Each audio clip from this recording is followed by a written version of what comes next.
Welcome everyone to SQW 41. There's got to be a morning after Mania.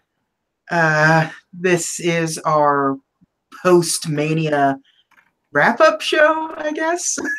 Maybe a week wrap-up show. Yeah, I think that's probably closer. We promised we would do two episodes back-to-back weeks, and damn it, kept that promise. Maybe we should promise more often, Yeah. See what happens. You make promises, you can keep them. We might be joined later by our third wheel, but it's no guarantee. But right now, right now it is just me and John. Say hello, John. Hello, John. Thank you. I'm glad you went. Glad you went for that fruit. That was just hanging there. Hanging right there, yeah. Snip. We have just hundreds of hours worth of wrestling to talk about. Yeah. Two pay-per-view events essentially with TakeOver and Mania itself. Mm-hmm. Hey, would it be a good idea if we, because there's more than just those two events that happened that week, maybe we can hit a couple of the off ones before Dali hopefully gets here, and maybe like, for example, I watched the Lucha Underground versus Impact special that was on Twitch. I won't go into a detailed recap. I'll just flick a few things out. But if there's anything else from the week that you saw, like if you watch Cody versus Kenny, that kind of stuff. That's about the only I watched that match. Like I missed. Yeah. I knew I couldn't get myself to watch more wrestling than I was already going to be watching. Like just that week alone, you're watching Raw and SmackDown, immediately followed by, TakeOver and Mania, and then the next two nights worth of you have to watch WWE programming because of various reasons. Like I just couldn't consume myself any more than I already was. I wanted to tune in to the Twitch stuff, but it was. Yeah. I kind of put it on a little bit just because my computer, when I boot it up, just automatically launches in Twitch. So it was just kind of right there. Yeah. That was the reason why I caught some of the stuff, but I didn't watch any of the Lucha Impact crossover. So yeah. Well, maybe I'll just jump in there. Well, it was in concept. I thought it was very interesting. I'm a big fan of Lucha Underground, and Impact I know has been on the rise a bit since Don Callis has kind of joined the creative and operational team. So I think this was a good step in the right direction for them, like just to branch out a little bit and say we're here and we're willing to work with you with other people too. So. Except apparently one particular wrestler on their roster was not particularly interested in working with anyone else. One now former member of their roster, old Berto. Yeah, Berto didn't show up for the main event, which kind of made the show feel a little. It put a damper on the show a little bit. I thought, like, it made it feel a little less important. Yeah. That being said, Austin Aries then had a triple threat against Pentagon and Phoenix. Yeah. Which Pentagon won.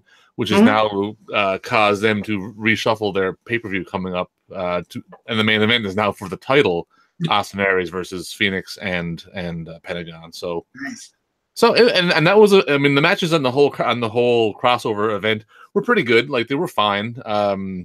The real standouts was the main event. The other one was LAX against Willie Mack and not Ricochet. I can't say Ricochet. Killshot.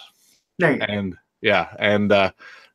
match was terrific. Well, it was a very good tag match, and but the rest was fine. I just didn't know. I don't know a lot of the Impact guys. Well, there's not a lot of guys to know. Probably. To know. Yeah, like you have to sort of watch Impact these days to really know who's who in Impact, and it's there are some big names there still, and you got Austin Aries and. Steiner is back. That was a weird match, man. Like it was like Steiner and Teddy Hart. Yeah. Against Those are two personalities that go. Or OVO, whatever they're called in there. OVE. I can't remember. It wasn't against a lucha crowd, but it was against some group on there, and it's just weird to see them in there doing stuff like, you know, I'm Teddy Hart is fine. I know he had a lot of potential at one point, but he's a bit of a hot mess, and I was like kind of baffled as why they're there. I mean, other than the pure spectacle of it or whatever. But well, I mean, that's 100% the reasoning behind it. Yeah. I saw that there's a local wrestling organization called Defy. I went to one of their shows last year because they had one locally in Tacoma where I'm at, and like it was good. Cody Rhodes was there. Okay, the main event was Cody Rhodes versus I want to say it was Kyle O'Reilly. Okay, yeah. So because it was supposed to be him versus Penta, but Penta couldn't make it because they got mugged at the airport and got his. That was that show. Okay, yeah. I remember when I just saw that there was one last night in Seattle that where Austin Aries won the Defy Championship. Yeah. So he's added another belt to his collection of belts in WWE. And there's another Defy show coming up in Tacoma soon, and I don't remember who they've only announced a couple of names. One of them's an Impact name, Moose. He's a big Moose is a big guy. The big guy, and he was like part of like early Defy. Like right. Like you will see him on Impact wearing Defy shirts and stuff. Right. So and it's coming to Tacoma in a couple of weeks, so I might end up going to that. It's the same weekend as Avengers. Oh, yeah. And priorities, yeah. Yeah, and that Monday, Mick Foley is coming through town for his 20 years of Hell in a Cell one-man show thing. Oh, okay. So I'll be going to that. I'm actually really looking forward to seeing Mick Foley. Like, if it was in Seattle, I wouldn't go, but because it's in my actual city, 10 minutes away. Yeah. I'll go to that. I'll go to that. Yeah. Yeah, the just to finish up the Lucha Impact thing. So Moose was there. He was in like this 8-man tag or whatever. And I will tell you one thing: Moose is a huge dude, and I'm sure he's probably huge on Impact. But you know, standing next to the Lucha Underground people, including Matanza, who is Jeff Cobb, you know, when you watch Lucha Underground, Matanza is the biggest dude. Like he's big and he's thick and you know. Just a complete monster. Same with Mil Muertes. He seems like he's like the Brock Lesnar of the Fed, but they're not. They're not at all, because like Moose is standing next to them, and they're up to his shoulders basically. And it's a matter of perspective. And that was a fun match too. That tag match. It was at WrestleCon. This thing where it came from, and I think Tommy Dreamer's House of Hardcore helped produce it. Yeah. So. They had this camera angle, which was basically, I mean, they had they might have had like 2 cameras, maybe 3, but the main hard cam was facing like the entrance ramp, and you couldn't see the audience at all, really, like unless the camera panned left or right. And there was a real decent crowd there, but the way they had the camera set up, it looked like there was nobody there, which is unfortunate. I thought was also unfortunate. Like, it didn't seem like, I mean, they were touting how it was sold out and these kinds of things, but it didn't look like it was a lot of people, unless the camera happened to kind of pan. The camera at ringside happened to pan over. And, you know, just from a production thing, it could have. I thought I was going to look a little more big time, but it did. But apparently, the factory or the mill house or something like that was the main spot for most of the WrestleCon matches. From all the different events. So yeah, it was fine. It was fun. It was worth watching it for free. You know. Yeah. So I have a blast loading up the Impact Twitch stream. Yes, it's free and it's always going. There's always wrestling going on. Hey, Lance. Shut up. You guys hear me? Yep. How you guys doing? Great. We're doing great. Need to make sure I'm all plugged we got outside interference. A run-in. We got a run-in. New world order. What you guys talking about? What did I jump into? What mess did I jump into? Well, to be honest, to be honest, I was killing a little time because I knew you were coming soon. So I talked a little bit about the Lucha Underground Impact crossover show just to kill a couple minutes till you got on. So Excellent, excellent. Yeah, we haven't even gotten to WWE anything yet. Oh, well, there's a couple of things definitely that I want to talk about now that I'm on here. Ha ha ha ha. So I definitely want to cover a couple of things. So, but I will let you guys handle it so that you can. I'm actually gonna be bailing in about a half hour here or less, if possible, because Walking Dead is on. So, and let you wonderful gents continue. Oh, absolutely. Well, let's hit a little bit. Just glad that you're here. Yes. Yeah, definitely. So let's hit some WWE then. Good to be back.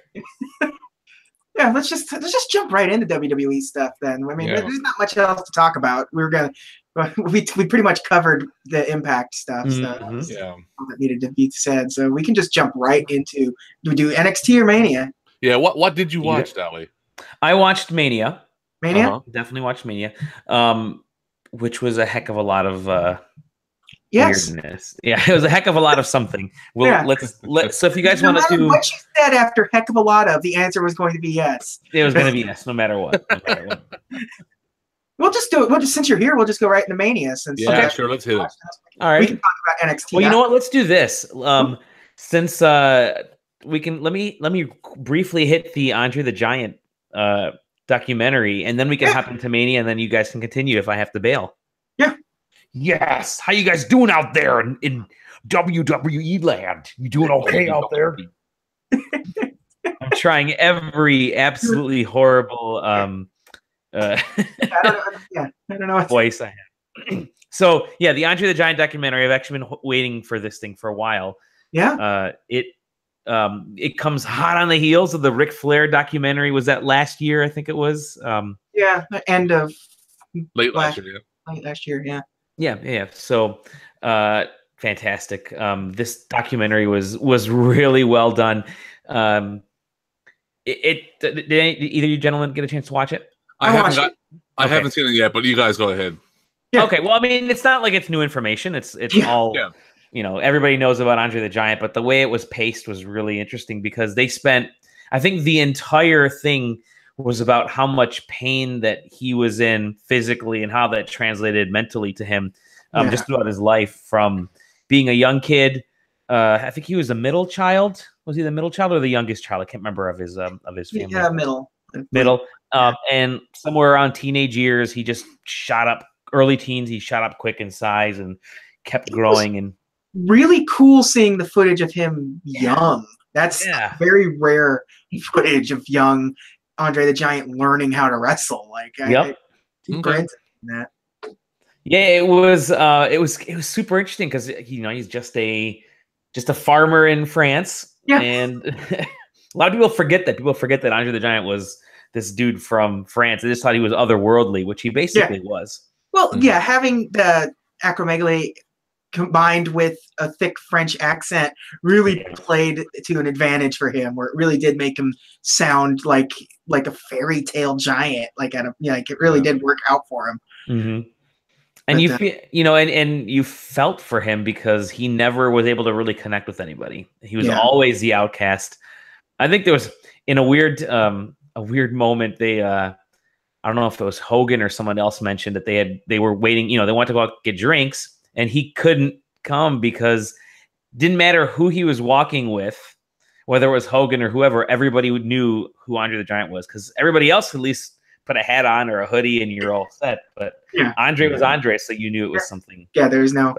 A thing that I really enjoyed about it is you very rarely get to see Vince McMahon talk about wrestling as he's always on, so he's always trying to treat wrestling a little bit like it's still legit. Yeah. So they hear him talk about the WrestleMania 3 match and him Hogan, asking if he was going to go over and all that stuff. And here Vince McMahon sort of admit in this day and age still that wrestling is scripted and fake. And still, it's a treat sometimes. He doesn't talk about it. He doesn't talk about wrestling that much. At least kayfabe. So, it's.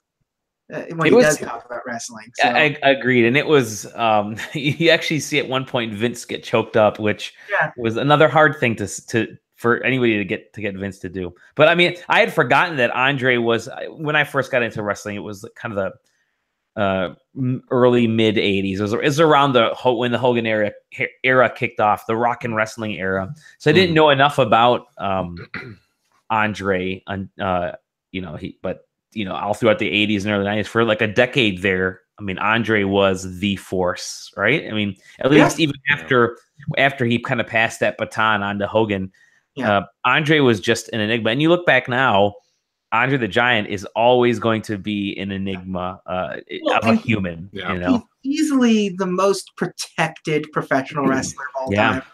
Like to this day, it's still like 7'5", which never was, but eighth wonder of the world. But the most protected wrestler of probably all time, and so that enigma, that sort of like fairy tale version of Andre's always going to exist because everyone that worked with him is going to protect him. Yeah. So he was the boss. And they kept calling him the boss. They covered that quite a bit in there of how, like, if he didn't like you, you knew it. He hated Randy Savage and, guys like that. And Big John Studd. Big John Studd didn't like him. But I found, to kind of put a cap around this, definitely go check it out because it's super heartbreaking in just the emotional toll that being different that, took on him. But it's not like he didn't use it as advantage because I think there's like a 5 to 6 minute portion of the whole documentary where they talk about his 30-second farts, where he would get people in an elevator and just let them rip, or on an airplane or wherever in an enclosed space and just let it go. That Andre apparently was known for that in the wrestling industry. So it's, a good companion piece to go with that documentary is the Box Brown graphic novel. I'm ordering it as we speak right now. So I was on a podcast called Inks and Issues, where it's like a book club style podcast, and that was the episode I was on because I'm the wrestling friend of theirs. So we cover that book in its entirety, and it's a good listen. Really, I'm the wrestling historian, so it's the put context. True, you are. Yeah. So it's a good listen. I'd track it down if you want to hear about that comic book at length. And I've just purchased. Thank you very much. He also did a Andy Kaufman follow-up, which is cool. Fantastic. Really? I didn't know that. Okay. So. Okay, well, that's the Andre the Giant documentary. Now let's dive into WrestleMania weekend, and let's dive into WrestleMania. All 72 hours of wrestling. Oh my lord! I think that's maybe why the show has been going downhill is just how long it is, and they used to do everything that they do over a weekend. Like they used to do it all in one day, so it didn't feel like it was a ton of stuff going up. But now, because it is the whole weekend and you're segmented in like these 6-hour shows. Like, I mean, it's if like you have the Hall of Fame, which was like 2 hours this year. It used to just be when it was on TV. It was just like you get to watch the main inductees, and then like you would wait for the WrestleMania DVD to get the whole thing. Now it's just the whole thing all at once, and it's just as long as any pay-per-view. And they don't have time constraints anymore. So the interviews, Big John's, they're not Big John, Hillbilly Jim, just keep talking for 45 minutes, not with nobody cutting him off because it's on the network. They can talk about as long as they want. Nobody's gonna cut you off. No. So, but and then now you have NXT in the mix, so you always have a takeover that weekend, and then WrestleMania. It's just what used to be like at most a day and a half of wrestling is now an entire 3 days filled with the entire WrestleMania event, and it's exhausting. It's wrestling in general because you see all these promotions start to do. And now they have everyone had Ring of Honor had the thing. We had the Impact thing going on. WrestleCon was going on during that week. Everyone has wrestling going on, and it's just like I don't know what to watch. I don't know how to keep up with everything. Like on top of I'm expected to watch the 7-hour WrestleMania, a 2-hour NXT, and then whatever's flanking it with independent wrestling or Ring of Honor or whatever. And it's just like I can't do it. I can't. Yeah, just imagine if you were there, how much money you'd have to spend.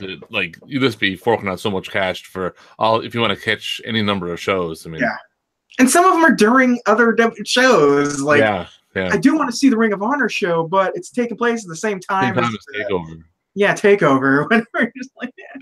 And, but let's just start with talk about some of the matches at Mania. Yeah. At that point. Mm-hmm. You had the 2 battle royales. You got the Andre, which was speaking of Andre, yeah, speaking of Andre, exactly. Which Woken Matt Hardy won with the help of recently arisen from the lake of reincarnation, Bray Wyatt. So that helped him secure the trophy. That's I'm very interested in that relationship going forward. There's some rumors about where it's going to, but it's wrestling. There's no. And that match, once there was, we realized there was no Elias, and of course Rusev was out of it, and now in a different match. Yeah. And there were no surprise returns. Like I was calling for Big Show or Big Cass or somebody, who could come in and kind of be the show stealer. Matt Hardy was about the only guy who could have won that, really. Yeah. Yeah, it's the only person really that like worthy, really, in a sense. Like he's over. He's not really in a storyline right now, even though he is, and this helped sort of build the storyline that was there already with the Bray Wyatt thing. It was not a good match. It was not, even for a battle royals are crap usually to begin with. Yeah. Then this was no exception. Like there's battle royals where you start off with everybody in the ring at once always are just chaos for about 20 minutes until there's about like 8 people in the ring, and then it's like, and then you can kind of focus on it. But that's right. There was one. Do you think this is the Fortnite or the PUBG battle royale for WWE, or is that the greatest battle royale that's going to be coming? Yeah, no. The one in Saudi Arabia is the greatest Royal Rumble. PUBG, yeah. This is just like, this is almost like a hero shooter. This is just one of those like, it's Lawbreakers. Where nobody was really watching it, but it was there. That's for sure. Two viewers. And the women's battle royal was the one that actually had storytelling going on in it. Yeah, there was a story to be told, at least, with the Bayley Sasha Banks storyline that's playing out, and Bayley throwing out Sasha Banks with a sneaky little flip over. I like the idea of she thought she won, but she didn't stuff. So it was all for naught. Being a jerk to her friend was all for naught. That was good. That was good for the storyline. I liked that a lot. Yeah, because I think Bayley will be the one who goes heel. I think that at this point the twist would be if she wasn't the one that went heel. I suppose. Yeah. Because everything that they've set up has been like, it's Bayley. It's Bayley that's the heel. So. Yeah, one thing I'll say about these matches, it was the level of interest. Like I had the show on and in the background while I was doing some other things. I was still paying attention, but not really, a lot. But I noticed that the crowd in the arena was full, almost full, right from the get go. Yeah. And that tells me that the hype for the battle royals and the cruiserweight match was actually well done. Like. They convinced. I mean, unless the people at the arena or stadium were really good at getting everybody in an orderly fashion, but I was surprised. Like, I mean, last year when Neville and Aries had their match, like you can see lots of empty seats, but this one it was pretty well packed from the beginning of the pre-show. I absolutely would have loved to have seen the Cedric Alexander Mustafa Ali title match, like. I would have made sure to be in my seat for that. Maybe not I think people just like battle royales for who could be there, like who could show up, who could be the secret or anything. Yeah, but they're never even though you had Gronk last year helping out or whatever. Yeah, it was nothing special for the men's one. But I think that, the last few weeks of television, they've been saying the Andre Memorial Battle Royal and the women's WrestleMania Battle Royal over and over and over on every television show, like so it's no wonder people were interested to Yeah, see it, even if it didn't really turn out to be much. Yeah, they were particularly hyping the women's one. Like they were really, it was part of like, that was a major part of like their hype campaign going into WrestleMania, because you're just fresh off of, now everything's a first time women's match on Monday Night Raw, SmackDown, WrestleMania, whatever it is. So every time they get an opportunity to do like first, on their version of the Andre Battle Royal or whatever is, they love that. They love being able to hype something that way. And it worked for that one. People clearly were. And that was sort of why it was the main event of the pre-show, Yeah. It was better than the men's one. Naomi winning was kind of surprising, but not really, I guess, since she's still not too far removed from being women's champion. So. Yeah, that's true. Yeah. But that's another one of those where anybody could have won and kind of deserved it, kind of thing. Like, like they're all sort of, all the women are doing really well, and they're really putting their hearts into the product to like really get the whole division over. So it's good. It was fine. It was a good way to get all the women, which is a rare thing for WWE. Like you got all of the women on the card. That's that was good. I'm glad that ended up happening. The Alexander Ali fight was. Oh yeah, that was Cedric Alexander and Mustafa Ali. Yeah. The tournament grand finale for the Cruiserweight Championship, because he who shall not be named had to forfeit the title. That was a good match. Yeah, it was fine. I don't know if it was as balls to the wall as I thought it was going to be, but it was a solid match. They went for a lot more storytelling with the heart and the soul stuff, Yeah. I mean, we've seen better matches out of, with those two. Certainly flashier matches anyway. Yeah. But I mean, that match wasn't even super short. Like it was a good, almost, let's see, 12 minutes. So, I mean, that's for a pre-show cruiserweight match. That's really, that's a good to get in some storytelling, cruiserweight stuff. Cruiserweight wrestling is very hard in the WWE these days, since everyone's trending smaller. So things like suicide dives and flips and stuff are just average fare for your main roster stuff. So it's harder to get over as a cruiserweight these days. Unlike when you were in WCW, where it was the main event guys, there was no way in hell you were going to get a senton bomb out of one of these guys or something. But it's still that division is starting to really piece back together now. It feels like they've totally refocused it. So hopefully it sticks around this time. Hopefully they've figured it out. They know what they're doing with the 205 now. And you've got a GM that's, I like kind of cares about it. Yep. Yeah. I like Spud, and I think he'll do good as a GM for that. Yeah. They're doing a little more NXT, like feeling that like there's actually a direction rather than just throwing matches out there for no reason. So that's important. Yeah, I mean, like at this time last year at Mania, like the only reason Austin Aries was just there, like he was just suddenly in the cruiserweight division, and it made no sense. But and then it was almost ruined again, like when they were doing the whole Enzo thing. Like that didn't feel like anything other than let's just keep Enzo on the roster somehow, So, but now, it feels like the actual like division has sets of players there. Like I know who's there now. I know who's who. I know what's going on. I know the storyline's playing out. You got Kendrick back now, who is sort of I guess he would like in his way be like the superstar of the division in his own little way. Like he's the biggest name. He's got the, easier to be the, you don't want to say face of the company of the division, but like it's Brian Kendrick. Like he was in WWE already for a decade, that's right. So you have your old dog, and it's everything's coming together now. I'm glad to see, because the 205 tournament was just so good.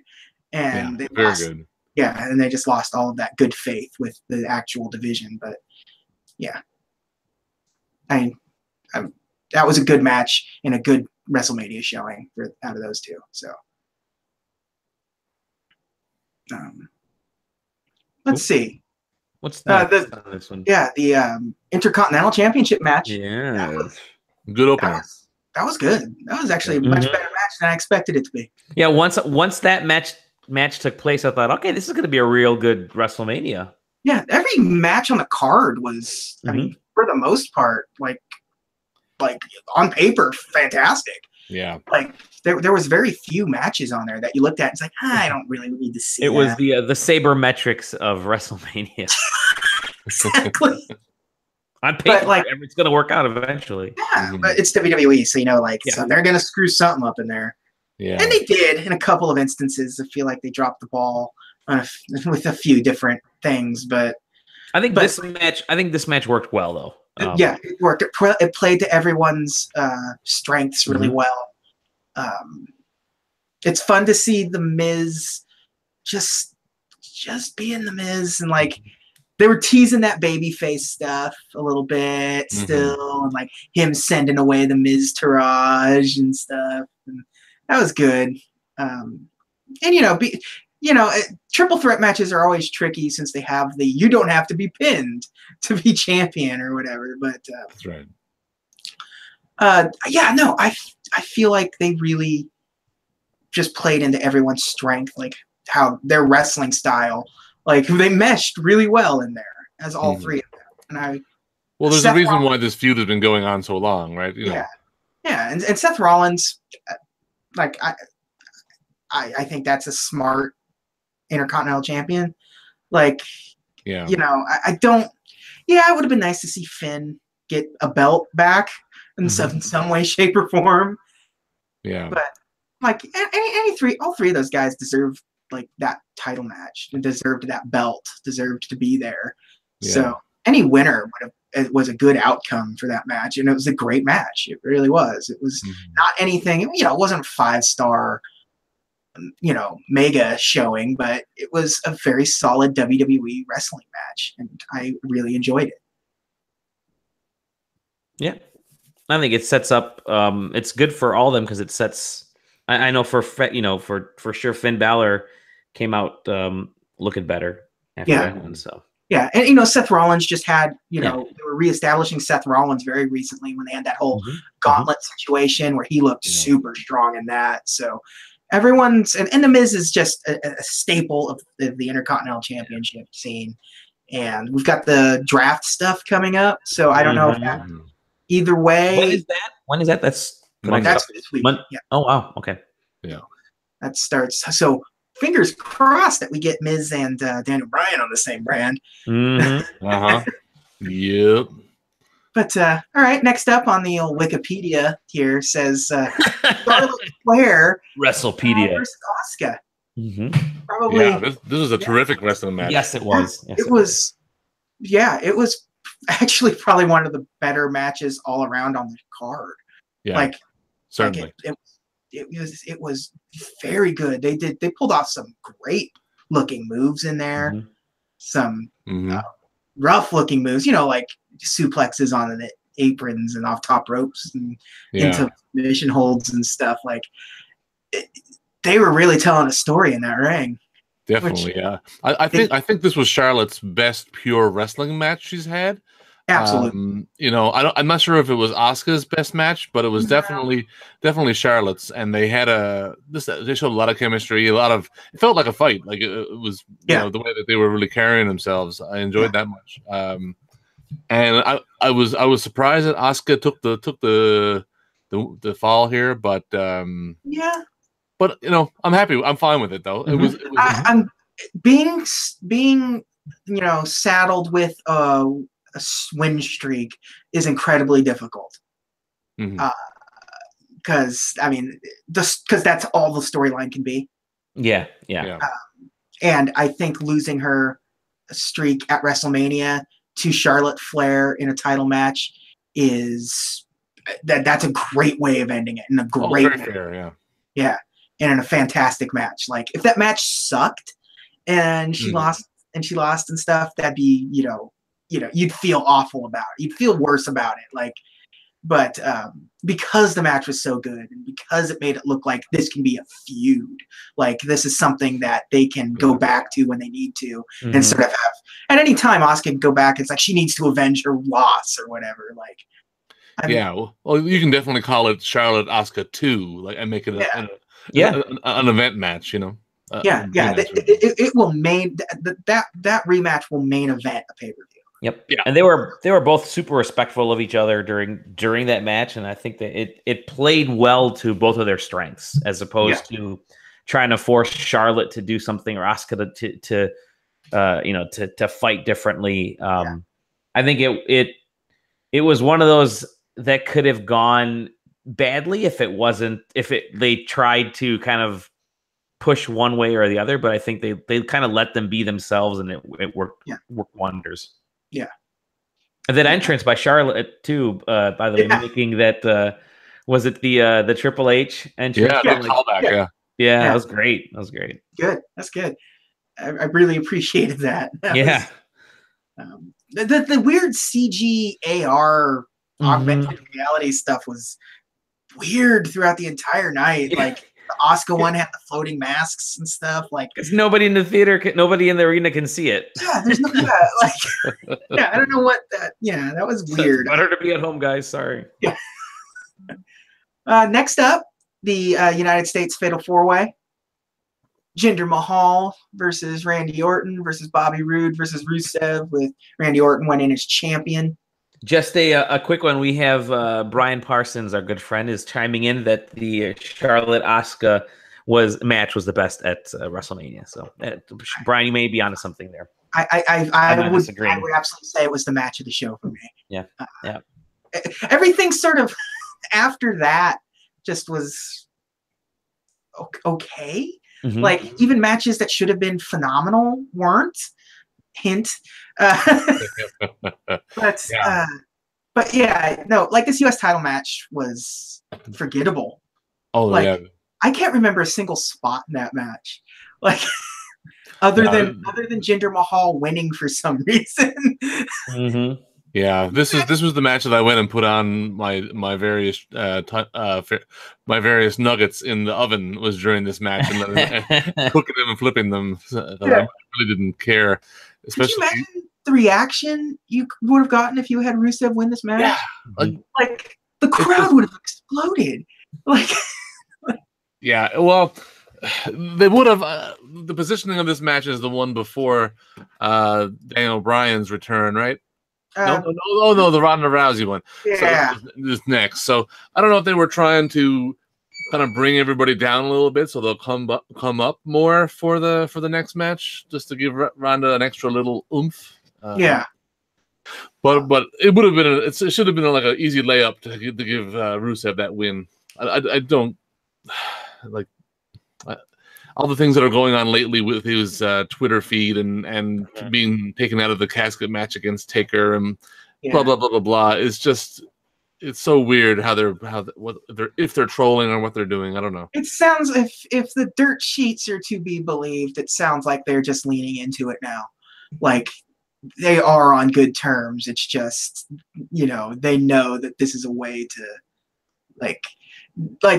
they realized after they got Jericho committed to the Greatest Royal Rumble that this would probably be a better match than against Rusev, because that match at the Greatest Royal Rumble against the Undertaker in a casket match does no favors for either of them. No. Maybe in Saudi Arabia, I don't know how Rusev Day is celebrated there, but here WWE could not risk having the Undertaker get booed out of the arena if it were here. Like if you had that match at Backlash or something, like the Undertaker would get booed out of the arena against Rusev. It would just be constant Rusev Day chants. But Jinder Mahal won this match, and like that was, of all four possibilities, that was like the most boring, I don't care result possible. Like, I would have been happier with Randy Orton retaining. But the one interesting thing about that was that Aiden English changed his look. he was that's right. Yeah. head of hair going into the Battle Royal. bald as hell. Yeah. In the introduction of Rusev.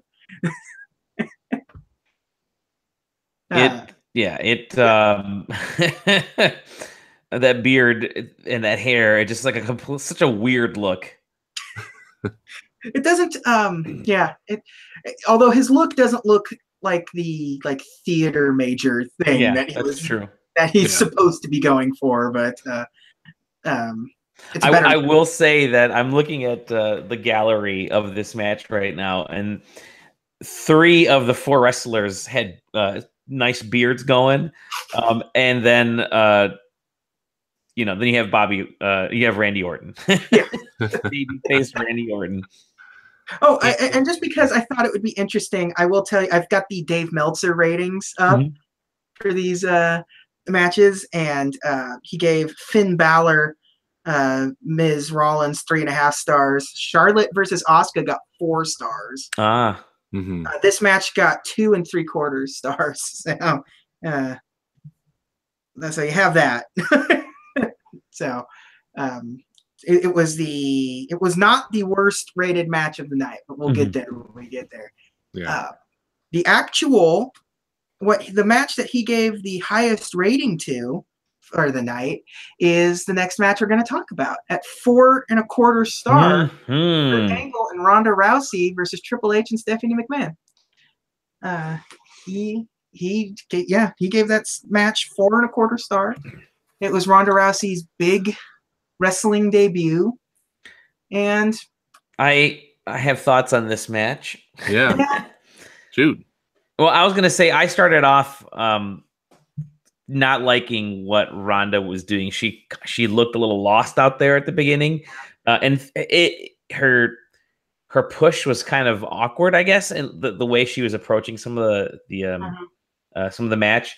But then at some point midway through, it seemed like she started to hit a stride. I think it was when they finally had her and Triple H sort of squaring off in a couple occasions there. Things started to kind of turn for her, and I started thinking, okay, maybe this match is actually a lot better off than I thought it was going to be. So, and then by the end of the match, I found myself almost cheering for Ronda in a weird way, but I had the emotional roller coaster that I was on.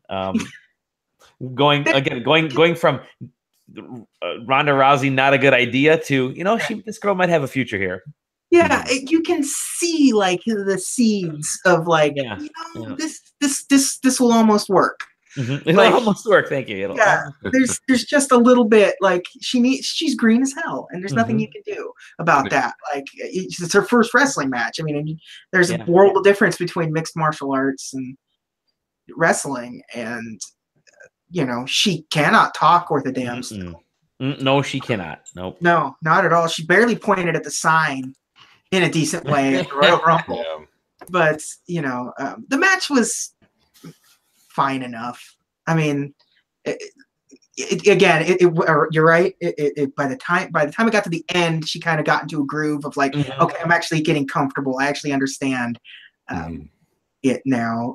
Her interaction with Triple H in the match was enjoyable. I like just very much. Yeah, that was fun. I really that it felt like wrestling there. Like it felt like that. This was like it was almost a WrestleMania 1 match, like with Mr. T in it or something. Like there was this it felt like you're watching something right. to be on WrestleMania. It feels like something. It felt like that, and it may not have been a great match, but it was a great like WWE event match. Like it was, for what it was. Like there may have been better celebrity wrestlers. There may have been worse wrestling celebrities, but this one did exactly what it was supposed to do. And it helped build a future potential star. Like that's exactly what this match was. It was the celebrity match of this event. Like if you can put it out of your mind that Ronda Rousey is supposed to have some kind of a full-time future, and they were just building up to a celebrity one-off match, this is the prototype of what celebrity matches can be. Like she's come in and they've had 6 months to plan this thing, and every single sequence and move, just like an NXT takeover match. Not that it wasn't that great, but the way the takeovers are able to meticulously planned for months and months for one match. This was the match that showed that, it showed that Ronda has potential, yes, but it came off as well as it did because it had the most ideal of all circumstances possible and the lowest expectations possible. Yeah. Because I think people had, to a certain degree, an unfair microscope on Ronda Rousey's ability, A, to wrestle, and B, to cut a promo and get this thing to where it needed to be. Because there's been no celebrity person off the street who's come into wrestling and been able to cut a promo like a wrestler does. Yeah. I mean, I'm guilty of that as well, of overanalyzing her abilities and her talent for wrestling. But I mean, you can tell that she loves wrestling, and she's going to work hard. I think that's what helps her a lot too, is that that she actually likes and loves and respects professional wrestling. Yeah, she definitely respects it. Yeah. Yeah, so that's going to help her a lot going forward from here. Yeah. And I think this match really helps her endear her to be given that chance. And your first match is the biggest show of the year, maybe the biggest show ever, and it's a lot of pressure and a lot of expectation. Yeah, she will never have there will never be a match as big as that for her again. Even if she main events, even if she's in a women's title match at WrestleMania or something, this is the biggest match her career will ever have. So go ahead. No, I was gonna say I think it was good to book her first match against Stephanie McMahon. I mean, Stephanie is she credit where credit is due. She's actually knows what she's doing out there. Right? She at least goes for it. She may not be great at it, but at least you could tell that she's trying to. Exactly. And so Kurt Angle looked the worst out of everyone in the match. Yeah. But I will say, like I said, pitting her up against Stephanie McMahon helped kind of bring up Ronda a little bit because you don't falter as much. I think it's a great start for her in that respect. I do want to see her against an actual regular wrestler, because I think that's going to tell us how far off she actually is and how far she has yet to go with the with her career. So I think that's gonna be more telling, I think. But yeah, you're absolutely right. This is the biggest match she'll probably ever be in, at least for a long time, unless something wild happens. But it's also the longest match on the card. Was it really? Okay. Yeah. Huh. Not by much, but the longest match, it was 20 minutes, 40 seconds. The second place is AJ versus Nakamura at 20 minutes, 20 seconds. So basically the same length, but that's actually, they didn't feel particularly long. So no, the energy was high, so that helps. Yeah. I absolutely do not remember a single thing about the next match, the SmackDown Tag Team Championship, other than the New Day's entrance. So it was the New Day versus the Usos versus the Bludgeon Brothers, and I don't remember this match at all. I remember the Bludgeon Brothers winning. I can't tell you a single thing that happened in this match other than there were pancakes doing the worm. I heard about the pancakes. Yeah. I didn't watch this match. This is where I checked out, and before I hop back in with Undertaker. But this is where I'm going to have to check out from this podcast because Walking Dead is starting up, and I'm still technically doing work. So thank you guys for having me on. Continue with the show. I'll catch up afterwards. Thanks to all the listeners. Keep sending tweets at these dudes, and we'll go from there. See you guys. Cheers. All right. But so, do you have anything of note? This was the match when I did something else. I know I was sitting there, but I think I was just playing a video game. Well, this match is happening. Unless the New Day, I just wanted the New Day to win just because I like the New Day and just like them as tag champions. But this is, I don't care. I was just playing Celeste or something at the time. Yeah. So it was just, I didn't pay attention to it. And then I hear the Bludgeon Brothers music after they win, and all right, well, it was almost 6 minutes, so not a long match. Well, I think it was the match with let's get to the title change that we knew was coming. Yeah, yeah. there was no. It was probably. I was gonna say probably, but no, I'm gonna say it was absolutely the least hyped match on the entire card. Like there was no care going into them on WWE's part for that match or anything. So it was bad. Let's see. Meltzer gave it two stars. That seems reasonable. Yeah. Yeah. But again, I think the placement is just to bring the crowd down because they knew they were going to come really, really, up on the for Taker. Yeah. Which that's next. Yeah. They started. They promoted this match like crap. It was bad. I don't like having Monday Night Raw end with not having this match booked. Mm-hmm. That seems sleazy in a way, like in its own WWE kind of carny way. Like, just know, like, well, this match probably will happen. You like The Undertaker. Maybe he'll be there. Maybe he won't. You don't know. I think we were speculating that this was setting up not to WrestleMania, but the next WrestleMania or something, like a future match against Cena. Yeah. But which it might still be. Yeah. But. Yeah. I liked the Elias stuff that came with it. That was good. It was good for a while, but it took too long. Yeah, it went on too long. I liked the lights going down and having it be Elias. That was a good reveal. Like, I clapped a little bit. Like, when I was like, this is good. I like that. But it just kind of drug on, and then there was still no match.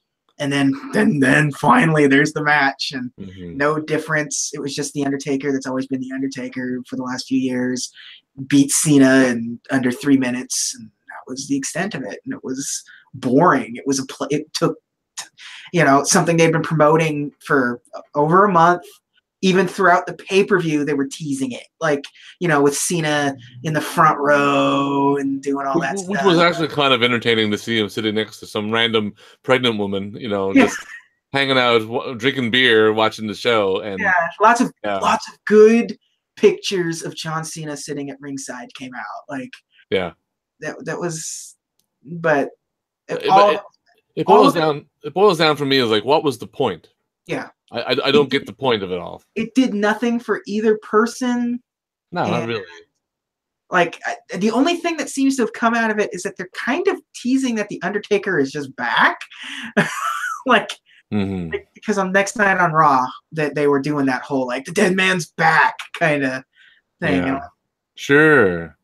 Yeah, I'm sure I'll see him at whatever the next Backlash, I think. Yeah. Isn't it? Isn't that the next? Well, we'll see him in Saudi Arabia, right? Yeah, but that doesn't. I barely count that stuff because it doesn't count. It doesn't count. It doesn't count. Jericho's there too, and we know full damn well he's not. Yeah, no, it doesn't count. It's a really big house show. Like, it's like if they had put Starrcade on the network. Exactly. It's just this weird one-off, non-canonical storyline that they're doing. Like, does the Royal Rumble count towards anything? Or is it just they haven't said, like, because as of now, and we're only like 2 weeks away. Like, it's not this Friday, but next Friday. Next Friday, yeah. Yeah, and I'm assuming that somebody gets a title match after that. I'm assuming somebody will get a push after that or something, because the greatest WrestleMania or something in a couple of months. yeah, WrestleMania in June. Yeah. They should just have the next Saudi Arabia, because it's a major deal. Like, this is just phase 1 of multiple shows that they're going to be pulling there. Yeah. Let's just have Starrcade, just to have that be, just dust off the ECW pay-per-views to hold there. There's be Starrcade, War Games, Halloween Havoc, all that good stuff. With the greatest, some new word in front of the greatest American Bash. Yeah, the most fantastic SummerSlam. Yeah. But yeah, that was a miserable match. And then you follow that up immediately with the WrestleMania return of Daniel Bryan, which that was a fun match. It wasn't great, but it was fun. Exactly what it needed to have been. Mm-hmm. Like, I rewatched that this past weekend, and yeah, I had to too. yeah, I love Daniel Bryan so much that to have that match exist, like I'm like I have to watch this again. This is special. yeah. Like yeah. On the first watching when it was live, I was really put out by the initial 10 minutes of Shane McMahon, working the heat there with the guys, and I understand the point of that is to make you want it even more when he makes the hot tag. Yeah, but I really think that people have been waiting long enough, yeah, they drug out the hot tag thing way too long. Way too long. Because the crowd was super hyped for the entrance, like the crowd shot that they wanted of Daniel Bryan in the corner doing yes, and everybody in the whole arena doing it too was in that during the intro, and then he got powerbomb on the outside, which I have a problem with how they're infinitely decreasing the importance of the apron powerbomb. The apron bomb, yeah, because it started off as a this. Sammy's out for 8 weeks. Yeah, is now I'll be back in a few minutes. Yeah, it's But that being said, I felt that the crowd kind of died. Yeah. After the during the Shane stuff, which might coincidentally line up with when the crowd was basically running out of gas at that point, because we were into hour 5 at that point, or whatever it was, and that's a long road to hoe, right? There's still a lot of wrestling to go, and you realize it sitting there like, oh god, we still haven't seen 2 title matches, a tag team match and the women's match. Like, you can't help but think that stuff when you're sitting there and like exactly. Now on second viewing, this to what I was trying to say, I think the crowd was there for him more than I thought he was on initial viewing. Yeah, especially with the end and stuff. Like, they weren't frenetic, but they were with him on that last running knee and the big win. So, but I'm interested in the Owens Zayn storyline at this point. Like, I'm invested in it because they've done a lot to make it like we know that they're not gone. No. But I'm interested to see, because the following night they wrestled on Raw for a chance to be one of them gets to get a deal with Raw. And one of the Raw tag team champions had to retire, and there was a spot open. Yeah, but it's fun, and they've been playing it really well too, because Kevin Owens started using his old Steen Twitter thing. Pro Wrestling Tees were selling Kevin Steen and Generico t-shirts for a week. It was Generico the week before Mania, and now they're selling Steen. Now they're doing Steen shirts, which that's brilliant. Like, I'm happy. I'm happy WWE is sort of cool with that. Yeah. It's smart. Working the smarks really helps a little bit sometimes in storylines like this, especially with guys like Owens. Because that's just the kind of guy that can get away with that kind of thing in the WWE. And the El Generico Twitter woke up. Yeah. And Kevin Steen's has gone dormant, which is interesting as well. Yeah. So they're doing little things that are pretty cool. Yeah. They should just have them be in NXT for a few weeks. Just to play the storyline out a little bit. I know those are all usually pre-tapes and stuff, but it would have been interesting to have thought about that kind of thing or something or have them be like El Generico is on NXT. Just have that be a thing. Working the dark matches and stuff. Just have some fun with it. There could be some fun things they could do. I mean, the shakeup might just tell exactly what everybody's going to do, but Steen gets drafted to the 205 Live, or not Steen. Zayn gets on 205 Live. Steen would be funny to be on 205 Live. That would be hilarious. Him trying to get out there.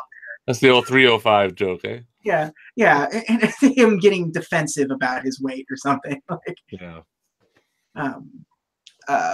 Then after that match, you get Nia Jax versus Alexa Bliss. Because I already mentioned the other Meltzer ratings, he gave the Daniel Bryan match 3.5 stars. So that sounds right. Mm-hmm. That seems good. But Nia Jax versus Alexa Bliss, it's okay. It was fine. It was exactly what that match needed to be. Yeah. It wasn't a squash. It was a 10-minute match, but I think it could have been a little quicker. Even though it wasn't that long, but it was the right woman won, and to resolve the story. For purposes, if Alexa Bliss won that match, that would have been terrible. Terrible. Like she's been a bully the whole time. She's been making fat jokes at an old friend, and then she was right the whole time, and she won. Like that would have been miserable. So, I'm glad Nia won that. I like Nia Jax. I think she's a positive like role model figure you can have in wrestling right now, and she's not bad. She just it's unfortunate that she's the only one of that size. It's a mismatch virtually against so many people that she'll wrestle against. Yeah, not even just visually. It's like Alexa Bliss is 4'10", like. She's like not even 5 foot tall, and it just looks like, oh god, like she could just like walk right through her, and but that match did everything it should have done, and I think you're right. I think it could have been a little shorter, but it's not like it was. But it shouldn't have been a squash either. No, you gotta give Alexa something. I mean, she's carried that division quite well, and I gave her zero credit when she was first starting out, and I was like, what was it? Blake and Murphy? Was it the lady of that group? Like she can't wrestle, damn, but she's really turned into like one of the highlights. Like it's become she's gotten exponentially better at being a professional wrestler. She's very good at being a personality and generating the heat. A WWE sports entertainer. Yeah. Yeah, she's like the Miz, sort of. Like the Miz. Miz is fine. He's solid enough in the ring, but it's all in his mouth that he gets over and gets people. The Miz will you're never gonna get a 5-star match out of these people, but that's fine. I don't need everything to be Okada versus Omega.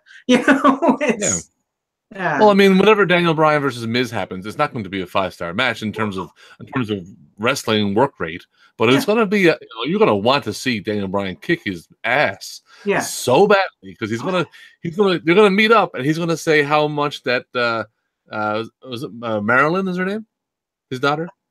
I forget his new daughter. Well, he's going to say his daughter is better than Birdie. And then forget it. It's going to be all over. It's gonna be, that's gonna be great. It's gonna be cathartic, man. It's gonna be great. And of course, the WWE will have the Miz win the first time to really probably just to milk it out. And then next up was pretty much everyone else's main event, and a main event anywhere else in the world but WWE. AJ Styles versus Shinsuke Nakamura for the championship. WWE Championship, the blue belt. The big blue belt. That it was perfectly fine. I mean, the Wrestle Kingdom match was better by a long shot. Yes, but this was a very good SmackDown main event. Yeah, this was very good SmackDown main event. This was Meltzer gave it 3 3/4 stars. I'm like, it's exactly what this match was. It was in terms of wrestling the better wrestling match of the entire night. Sure. But was it hot? It wasn't hot. It wasn't hot. No. And they were. The problem is that it started off as a Japanese wrestling match, but it didn't get to finish off as a Japanese wrestling match.